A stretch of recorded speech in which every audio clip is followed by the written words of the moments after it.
Today is Tuesday, October 19th, 2004. My name is Barbara Shakora. We are talking today with Jack Langer as part of the Historical Society of Milwaukee's celebration of 350 years of Jewish life in America. So, let's start by you saying your name and telling us a little about yourself. My name is Jack Langer, as I said, and I was born in 1922. Where were you born? In Milwaukee. I was born in Milwaukee. I went to Highmount School.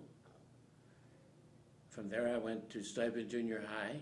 We had a drugstore across the street from there. And then I went to Washington High School under Balzer. At that time, Washington High School was considered about the third best by Time Magazine in the United States. Uh-huh. And Tell us a little bit about your ancestry. Where did your parents come from? I'm not sure. I think my mother came from, we never talked about it when they were alive. But I think my mother came from my mother's mother came from part of Germany, and my other three grandparents from what is now the Czech Republic. But that's a guess. And I've tried, and I haven't found anything. They came here, you don't really know why. How about... I think the men wanted to stay out of service at that time. You and your siblings were born here. Right. And my parents were born here. Oh, your parents? Oh, yes, both of them. So, tell us a little bit about your dad. Well, he was pretty interesting. He worked and had a lot of odd jobs, and he went to work for Otto Labs. He must have been about ready to go into high school or in high school. And somebody said to him, "How long are you going to keep this job?" This is a story he always told. And he got upset about that. And he kept the job. He interned or was apprentice at the Otto Labs pharmacy. And he used to say that they paid him $4 a month, and he had to sleep in the back counter at night. And that was the old days. He never went to college, never went to high school. And but then he opened up a store with the backing of Otto Labs, and it was called Labs and Langer. And then he opened up his own store on 52nd and North. And by that time, I was 2 years old. And so a lot of that I remember. But he went through the Depression, and we never knew times were tough. And they were tough. But he just never told us anything bad about it. Where did you live in those days when you were Above young? the drugstore. Above the drugstore. In fact, one of the things my wife told me, and she might get upset about this, is when I asked her to marry me, she said that as long as we don't live above the store. And you didn't? And we didn't. We weren't far from it, but we didn't live above it. Were you in a Jewish neighborhood? 52nd and North was on the borderline. It was North of North Avenue was Jewish. South of North Avenue was more Catholic. Although I had Jewish friends, Art Brazy, Milton Shader, Harold Nashman. We all went to school together. And but there were Jewish people. But not a lot. Did you have experience any anti-Semitism in those days? I've often thought about that, and I don't know if it was me or until I got into college, I never thought about some people being Jewish and some not Jewish. It never occurred to me. But when I got into college, then it did. And we were raised at Emmanuel, and we were religious in our own way. Nowadays, there is no religion like the old Emmanuel had, where if you wore a yarmulke, they would come over to you and ask you to remove it. But when we got married, we decided to go to Bethel because we lived on the west side, and I didn't like, when I was a child, I always had to take the bus to the east side, and I didn't like that. I had two sets of friends, really, the ones on the east side and the ones on the west side. That was not good. So you grew up and went to these schools that you mentioned, and then you went on to college Went to the University of Wisconsin, and studied. pharmacy. Mhm. My ambition was to become a pharmacist. And what my dad told me at the time is that you'll always be able to make a living. And he was right, because I retired a few years ago, and now I'm doing part-time work, and the pay is very good As a pharmacist. as a pharmacist. Did you have your own pharmacy at one I have time? 30 years, I was on the south side. Before that, I was with my brother in a wholesale supply house for 20 years. But the south side was really nice. There weren't too many Jewish people there. But they were nice people, as long as we didn't invite them to dinner. And you were in a profession that you enjoyed. Oh yeah, I enjoyed the retail part, the customer contact. And I still miss that. You consider yourself a people person. I think so, yeah. I understand you were in the service for some time. Can you tell us about that? I could not, in World War II, everybody wanted to enlist, everyone wanted to get in, couldn't wait. And they wouldn't take me because of my eyes. When they finally drafted me, and I went into the Army, and after a couple of months, we went to India, and they drove from India to China on the Lido-Burma Road, which was about 2,000 miles, and it was an adventure. And but I don't regret it. We had a good time. When I was in service, I liked it. I couldn't wait to get out, but I liked it. This was before you married and... Oh yes, I met my wife 2 years after I Got out. of service, and on a blind date. And I asked her that night to marry me. First date? First date, and she couldn't say yes then. She waited a week and talked to her mother. And now how long you married? 56 years. Okay. So it lasted. How about children, grandchildren? We have a daughter, Julie Ansfield, and she had a stepson through her husband, and he is now in China and has been for the last few years, and he married a Chinese girl. We have she has a younger son that just started at Wesleyan University in Connecticut. Then I have Jeff, is my older boy, and he, in fact, I think his birthday was, his wedding anniversary is in a couple of days, and he'll be married 25 years. And he has a daughter who started college at the University of Indiana this month, and he has a 21-year-old son who is studying photography at MATC. They live in Milwaukee? My whole family lives in Milwaukee. That's I've been great. very fortunate. And you get together for... Oh yeah, for all the Jewish holidays. Oh holidays. yes, and a lot of other times. And they lead a Jewish life. They do. Yes, in fact, two of them are. One of them goes to the shul, and the other one to Kila Torah, and Julie goes to Beth Israel. So they're all extremely Active active. in the community. Have you been active in the community, in the Jewish community? Things like Federation and... Not really. I've been active at Bethel.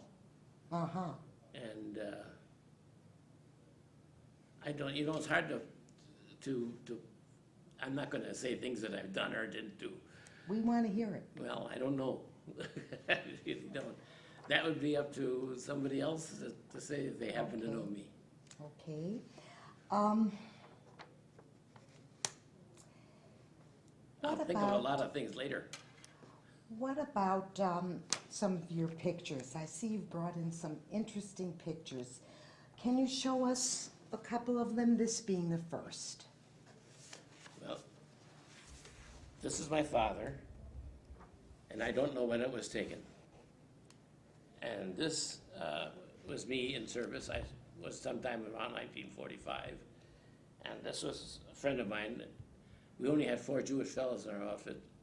And he was my best friend, Lenny Antel from Detroit. And he's gone now.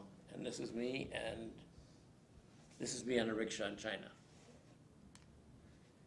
Have you been back to any of those countries? No. China or? No. No, by the time I could afford to go back, it's too much of a trip. But have you done some traveling? Lots. Been to Israel? 4 times. 4 times in Israel. And enjoyed it. And- We went once with the Federation. And Israel means a lot to you. It's important Yes. to you. Yes. You consider yourself a Zionist in those days. And if something happened to Israel, it would be pretty hard on Jews all over the world. And that picture? This picture is my grandfather and grandmother, and I don't know who the baby is. And I don't even know if you can see it on We'll just hold it. there. You remember your grandfather? My grandfather was 8 when I was 8 when he died. But he was he was like life with father.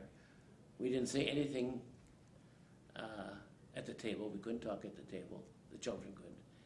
And he was a very, very strict, very man. And he worked himself up from a rag peddler to he had his own menswear company. He made overalls and mostly farmer type things. And he And was he- a tough guy. And he was tough, but did your dad get along with him? Oh yeah, yes.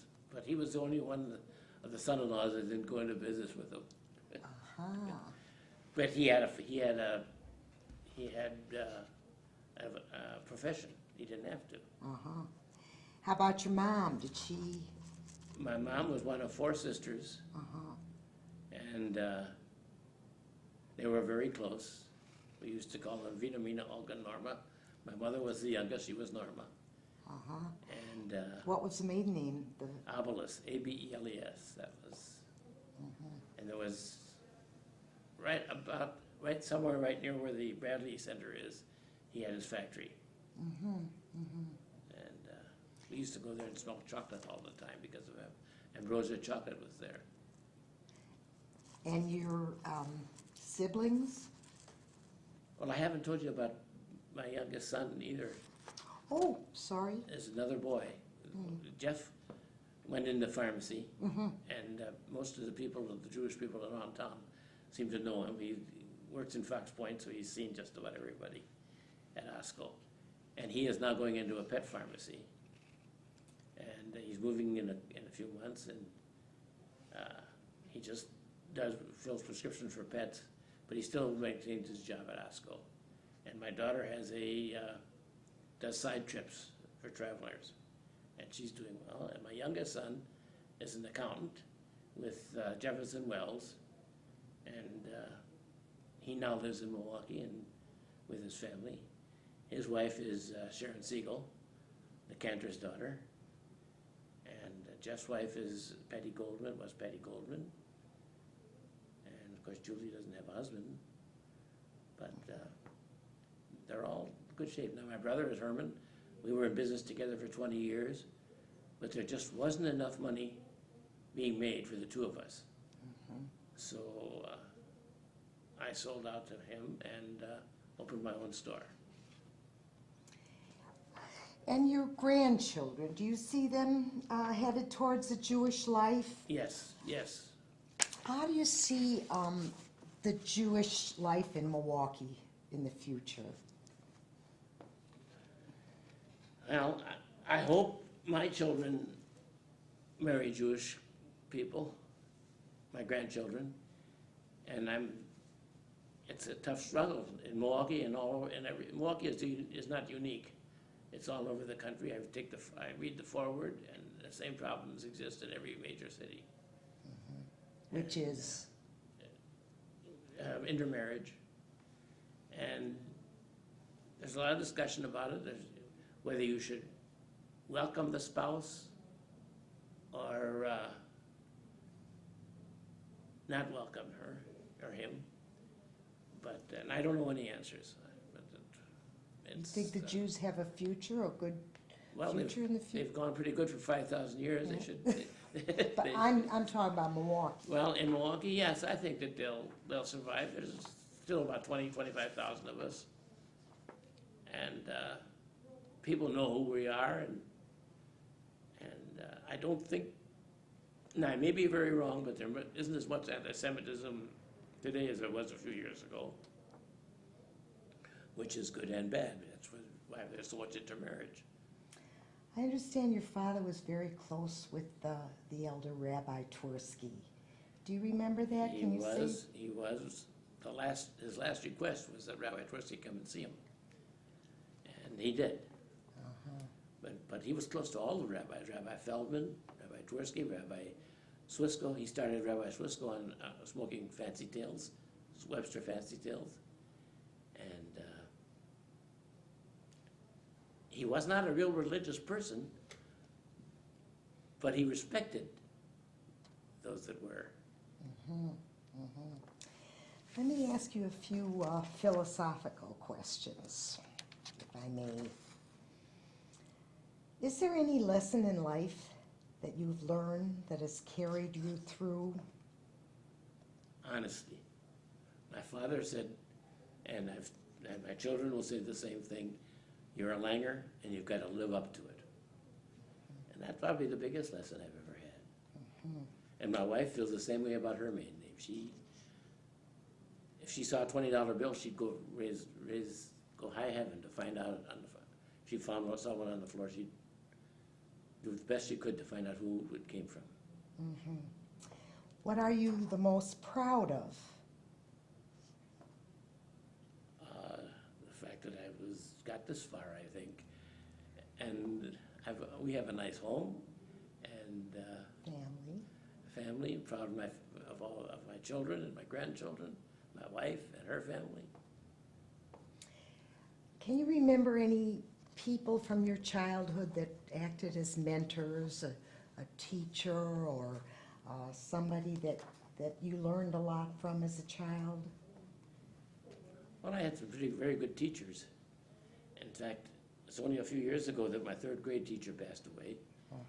And I used to go out and see her at San Camilo Nursing Home. And what do you remember about her? She was a tough one. She really was. And the first time she came into my drugstore, and it just was kind of it happened. She realized, and she saw the name, and she came in.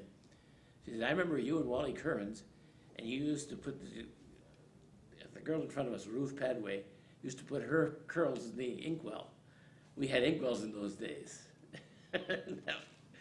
and we were up there. We weren't as bad as the kids today, but we did our share. But Miss Stanton, Miss Barr, all the old teachers, and of course, everybody remembers Mr. Balzer. And the principal, was he the principal in Washington High School.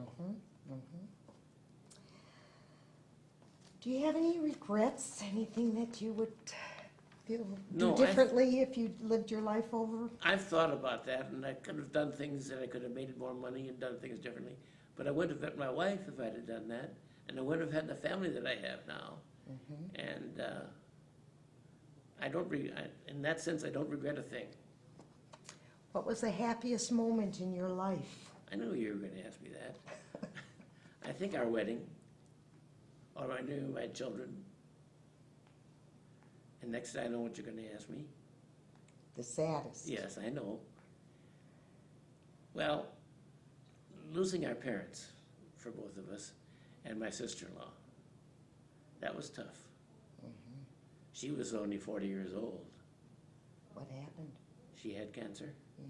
And I don't know if she'd be alive today with all the things that they've developed since then. But is there something about yourself that no one knows that is interesting? That's a tough question. I'm pretty open about whatever there is. I've got a pretty big mouth, so I don't keep many secrets. As you can tell by this interview. What is in your mind is on your tongue. Right. That's correct, And how would you like to be remembered? as an honest person. As an honest person. Well, I want to thank you. This has That's been it. very interesting. Is there anything that you'd like to say that I haven't covered? Photos, do you want to talk about his history at all? What? Do you want to talk about any more of the photos or history or? Oh, yeah, do we have time, a little time? Sure. Oh, okay, let's, Um, did you oh, stop it nice. now? Okay, go ahead. I'm the one I'm on the one end, and my young cousin Duke Marks is on the other end, and this is Gus Marks in the middle.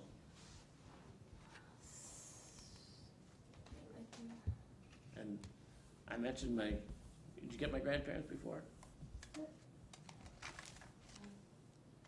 The one in the middle? That was Gus. Where is this? I don't have any idea. He used to take us on, well, you'd call them field trips now. He used to go out in the country. And these people are your grandparents? Those are my mother's parents. Yeah, we saw, And who's the baby? I don't know. we saw that. Oh, we saw that one, sure. Okay, let's see. It's Carl Zeidler. What is this? And who is he? He was mayor in the early 40s, and then he disappeared. And Okay. nobody ever. How did he saw him. disappear? I think he was aboard ship, Uh-huh. but I'm not positive. And how is he related to your life? He's not related. Oh, to my life? Yeah, My father was the first person to introduce him as the future mayor of Milwaukee. Did you know him? Oh, yes, he used to come to dinner. He and his father and his brother. And Frank. who was his brother? Frank was his brother. And Frank went He on went to... on to become mayor. Mhm. And it's kind of crashed, but this is when the president at that time, Bill Clinton, came to our store. hold on.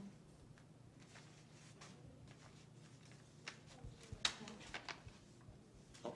Okay, And this is my mother and father, Walter and Norma Langer.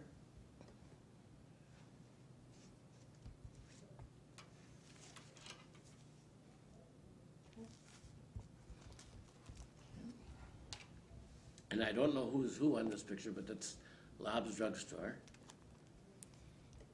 It must have been before 1920. 1908. Oh, it says, I did, and where was this located? that was on 20th and Elite.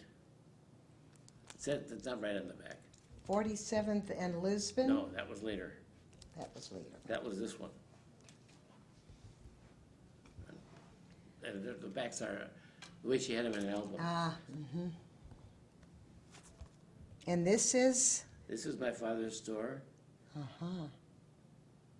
and this is another view of the same store.